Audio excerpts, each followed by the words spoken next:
You really feel like the world's tilted, not broken, just off by a few degrees, like someone nudged reality when no one was looking. I don't know when it started, but I remember the first time I noticed. I was brushing my teeth, ordinary night. The hum of the bathroom fan, the cold floor under my feet, the taste of mint and metal. Then I looked up, and the reflection didn't look back.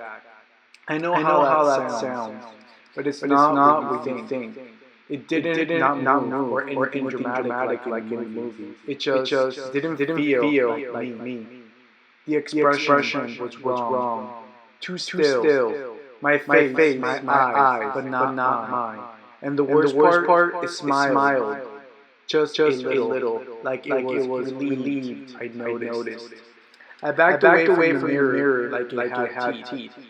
That was the beginning. I didn't say anything. How do you explain something like that without sounding unhinged? And for a while, I convinced myself I was just tired. Stress, lack of sleep, normal stuff. That's what the mind does. It tries to make strange manageable. It files the unexplainable under coincidence or imagination. You can keep function. But the cracks got wider. I'd rather hear my name when no one was there. See things shift in the corner of my eye, just barely, like shadows stretching when they shouldn't. Sometimes the air would feel too thick, like I was underwater, or like the room had forgotten how to breathe. I thought it was my anxiety, or maybe something deeper. I started reading articles, symptoms, diagnoses, theories. Psychology forums at 3 a.m. Desperate for someone to describe what I was feeling. And some did. But the more I read, the worse, more lost I felt. Everyone else seemed to want to heal. I wasn't even sure what healing would look like. Because what if the sickness is inside me? What if the world really is broken? And I'm just one of you who can see it.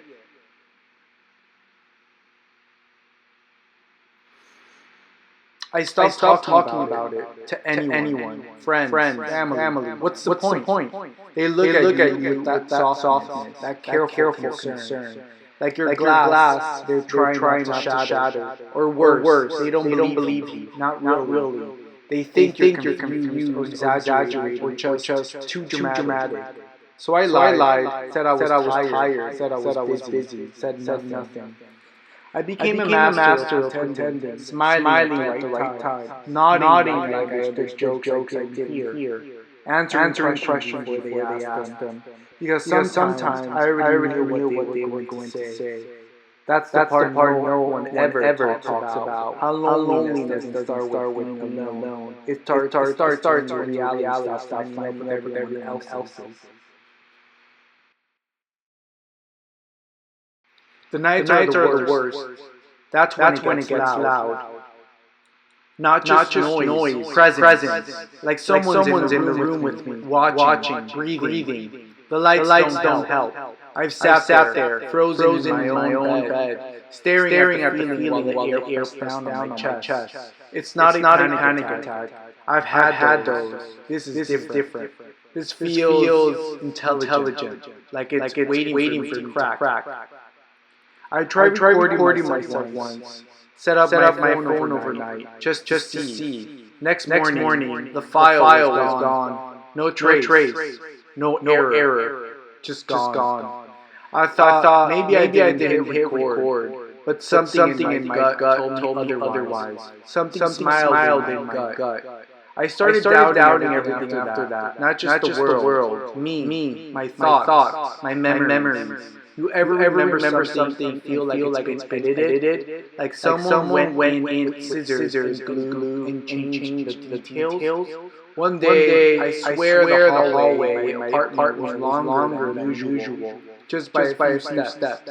I counted. I know what I felt. But that sounds crazy, right? A hallway can't grow. Mirrors don't smile on their own. Your reflection isn't alive. That's what they said. That's what I try to tell myself. Still, every time I pass that mirror now, I don't look.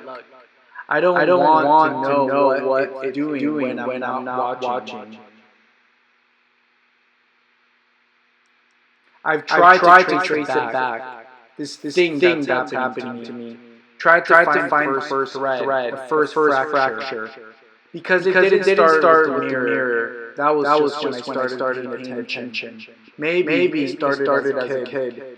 I used to have these dreams, the kind that feel too real, where you wake up and feeling doesn't go away. I dream of standing in my own bedroom, in the dark, unable to move, while someone or something stood just outside the door, scratching, breathing. Sometimes whispering things I couldn't quite understand, like it was speaking to water or glass. I'd wake up, heart pounding, and the room would be silent but not safe.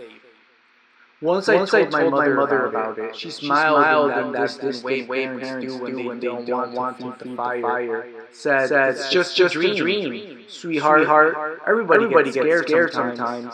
But that's the thing. I wasn't scared sometimes. I was scared all the time. I learned to carry it quiet, like a second skin. Learn how to be normal, how to bury it. The thing is, I don't think it ever left. I think it waited. Because recently, God, I said this out loud. Recently, I've been seeing that bedroom again, not in dreams, in places it doesn't belong. I'll turn a corner in my apartment for half a second. The wallpaper is different. The air smells like dust and old books. I blink, it's gone. Back to normal. But what the hell is normal when your own past is bleeding through the walls? Sometimes I wonder if I never left that room. If all of me is just a hallucination my mind built to cope with whatever's really happening. What if this isn't life? What if this is a prison I dressed to look like one? People talk about mental illness like it's a crack in the brain. Something chemical, something fixable. But this feels architectural. Like my whole mind is a building with one wrong room. And the door to that room is always slightly open. And something inside is whispering, come back.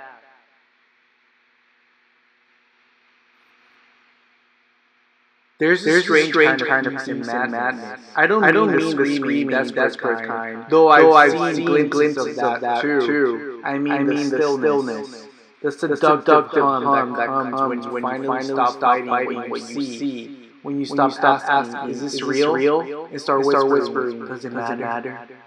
There was this night a few weeks ago. I hadn't slept in days. Every time I closed my eyes, I'd feel the edges of things start to unravel. The room, the air, even my body. Like my soul was trying to slide out and slip into something else. I sat on the floor, just sat there, staring at my hands, watching them tremble like they belonged to someone else. And suddenly, it hit me. What if none of this is mine? My hands, my name, my memories. What if I just stepped into this body one day and forgot there was a door behind me? What if the real me is somewhere else, watching this whole thing unfold like a bad dream, or maybe play? That idea, God, is terrifying, but also freeing. Because if this isn't real, if this is all set dressing, just noise, then maybe I don't have to keep pretending. Maybe I don't have to play the part of the functional one, the normal one. Maybe I can just let go. I remember getting up and walking to the window, not to jump. That wasn't the thought. It was stranger than that. It felt like I was supposed to step through it. Like if I leaned toward far enough, the glass would dissolve, and I'd be somewhere else, somewhere quieter, somewhere I belonged. But I didn't do it. I just stood there, hand on the cold plane, forehead against the glass, whispering to whatever was listening. If anything was, I know you're there. I know I'm not alone. And I swear something answered. Not in words, not even in sound, but in feeling, like warmth or gravity, or an unseen tide pulling at my chest. Like whatever's on the other side of this wants me to come closer. And here's the part I hate admitting. Part of me wants to. Part of me wonders that's where I'm supposed to be.